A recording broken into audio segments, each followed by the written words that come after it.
যে অনেক মহিলা এসে বলবে, ভাবি আবা কি বলবো, আর আপনার ভাই এত কেয়ারিং, কি যে যত্ন করে আমাদের, আমার দিক খুব খেয়াল রাখে, একটু সমস্যা হতে দেয় না, বাইরে গেলে একটু পর পর ফোন দিয়ে মেসেজ দিয়ে খবর নেয়।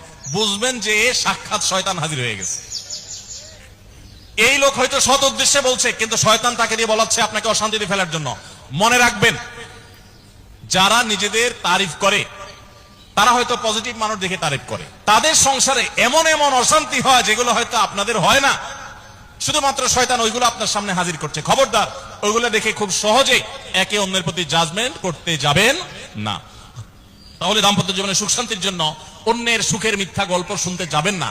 যদি সত্য গল্পও হয় তবুও মনে রাখবেন যে হয়তো সে একটা দিক তুলে ধরছে, তাদের আরো চ্যাপ্টার আছে সেটা তারা তুলে ধরছে না, তাদের চেয়ে আমরা আলহামদুলিল্লাহ কম সুখে নাই। নিজেদের পজিটিভ গুলো দেখার চেষ্টা করবেন। 8 নম্বর, ক্ষমা করতে শেখা। দেখুন, ক্ষমা করতে না পারলে দাম্পত্য জীবনে কেন কোন জীবনে আপনি কখনো সুখী হতে পারবেন না।